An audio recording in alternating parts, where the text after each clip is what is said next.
Toledo, Ohio is anchored by its rich architectural history. Long before the modern skyline took shape along the Maumee River, the city built expansive, ornate neighborhoods to house its industrial leaders.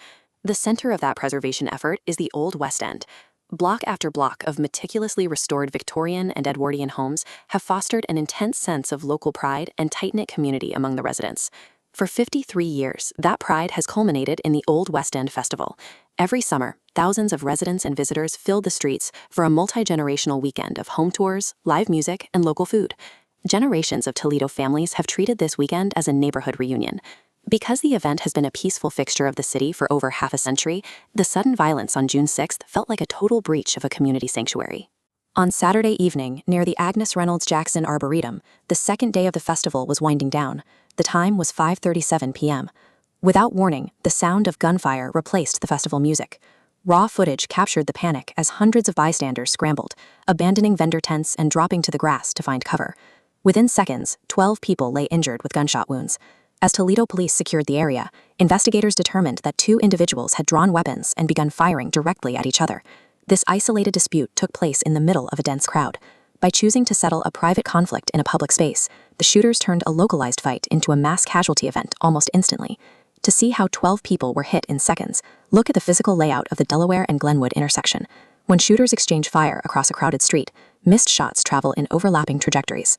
Every bystander becomes an unintended target. The victims reflect the indiscriminate nature of those stray bullets. They range in age from 14 to 61 years old, all of them simply standing within the path of the crossfire. Medical responders managed to stabilize 10 of those victims, while 2 remain in critical condition. In a tightly packed space, the mechanical result of a targeted dispute is identical to a random attack for the people caught in the middle. In the immediate aftermath, police and EMTs triaged the injured on the grass, loading victims into ambulances and rushing them to local hospitals.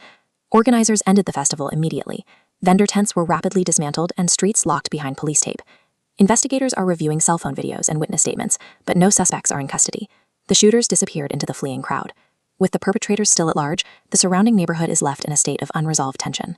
The violence in Toledo reached the highest levels of state government. Ohio Governor Mike DeWine publicly addressed the tragedy alongside local leaders. Their message emphasized a single expectation: summer festivals and neighborhood gatherings must remain safe spaces for families. The incident reflects a broader pattern where community celebrations, once considered neutral ground, are increasingly interrupted by gunfire. The Old West End now faces a new reality. The architectural preservation that defined the neighborhood for decades was no shield against the violence of that Saturday evening. It highlights how even the most established community traditions are now vulnerable to a single moment of volatility. For the residents of the Old West End, the shooting has left a profound impact on the neighborhood's sense of security. Despite the trauma, the community is organizing. Through neighborhood gatherings and support services, residents are attempting to restore the sense of unity that has defined the district for over half a century. Police have issued a direct appeal to the public, asking anyone who filmed the crowds or has information about the shooters to contact Toledo authorities. The exchange of gunfire lasted only a few moments, but for Toledo, the work of reclaiming this historic sanctuary from the shadow of that violence is just beginning.